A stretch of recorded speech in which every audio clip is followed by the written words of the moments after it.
to this school is mixing the academic with the artistic. And students like Jessica O'Brien can tell you the road to fame is paved with sheer hard work. I can't go out too often at all. I have to give up a lot of foods. I don't have time for many sort of, I don't know, boyfriends or anything like that. So most of my life revolves around this school.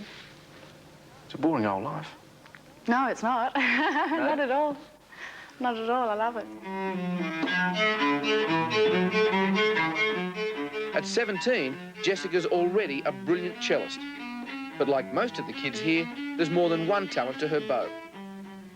Fair, sweet, cruel, why dost thou fly me?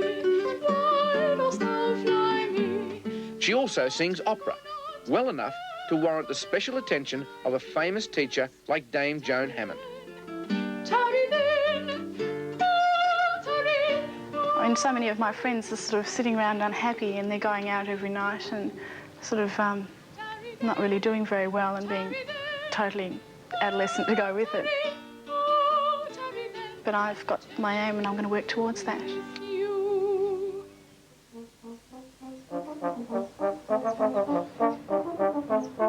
Get in here and you know you're good. Positions for only 180, narrowed down from the 7,000 hopefuls who apply every year. It's like a family, but a tough family. Lionel Lawrence is director of the Victorian College of the Arts, which shares its teachers and facilities with the school. I think the fact that you know you're on a very firm, tough training scheme, and there are no choices in it, and you're in it for several years. So you're determined, dedicated, yeah, or you're out. That's right. Simple as that. That's right. Forward the brow. Fifths. Lift the body, lift the head. Lift the head, bend. Down. And... Look at the boys and you know why a school like this is needed. At 13, how would you get on at a normal high school telling your mates you want to study ballet? Just ask Simon and his best mate, Nathan. Because I used to dance, I would think I was really weird and I wasn't normal like them because I danced and I was a boy and I used to get teased nearly every playtime and I never had any friends at grade 6. They all just used to tease me because I danced. What did they say? They just called me a sort of like a poof and all those words, which were, and I got really frustrated with those words. I didn't really like them. And that's why you left? Yeah. What about you, Nathan? Have you been teased? Never, and if they did. You'd bump on one, huh? Yeah.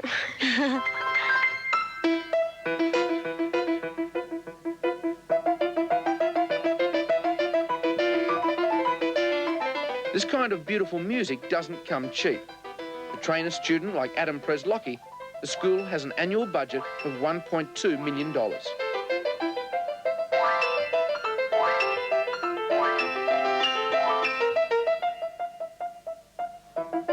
But for those who complain about giving too much to too few, Jessica O'Brien has an answer.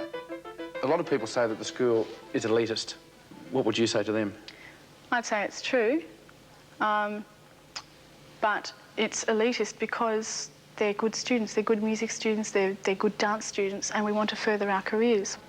If there's schools for retarded kids, for handicapped kids, then why shouldn't there be schools for people who want to foster a talent?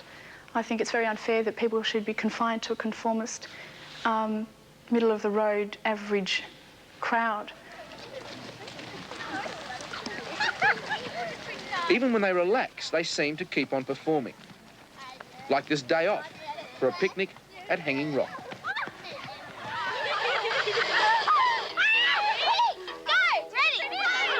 Whether it's the ballet bar or a picnic table. For these kids, the whole world is just a stage. No, he's pulling on my jacket! Okay, on your mark. Get set, go! When it comes to competition, they can certainly stand on their own two legs. And you can't always be a winner.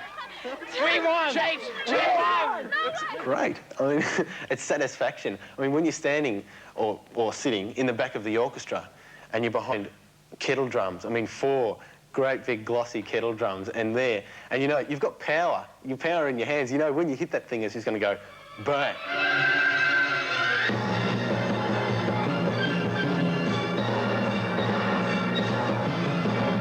John Acaro knows what he likes to do, but he also knows there's more to drumming than merely making a big bang. For him, it's worth working 14 hours a day to find out. Well, so when do you take a breather and relax? On the train home. What's your ultimate aim?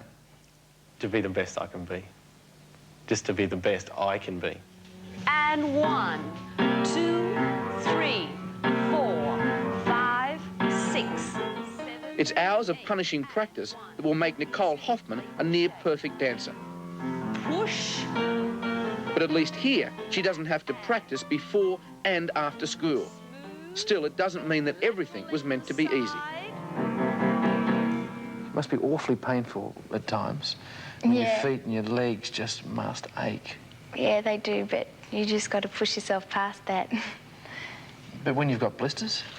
Yes. You've got blisters now, haven't you? I experienced that today. What happened?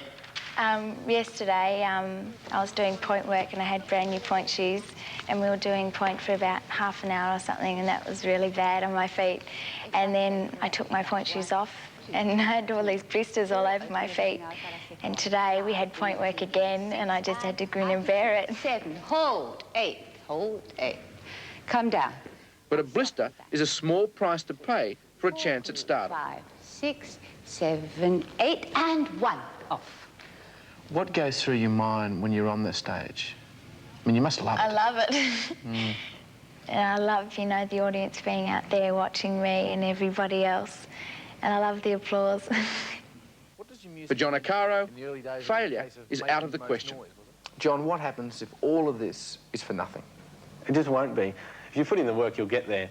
I mean, no matter what you do, no matter what field, what profession, if you're dedicated enough and proud of what you're doing, want to work hard enough, prepared to put in the hours, you'll get there. No one can stop you. Can't lose. You can't lose. A lot of people would be asking why a pretty young woman like yourself locks herself away during the best years of her life. I don't consider I'm locking myself away at all. I think working towards something is the greatest possible way of fulfilling one's life that one can. It just hasn't occurred to me that I might be closeting myself up in some tiny little cell of a practice room and practicing for 5 or 6 hours on end. Do you ever worry about the pressure of perfection on 13 and 14-year-olds, for instance?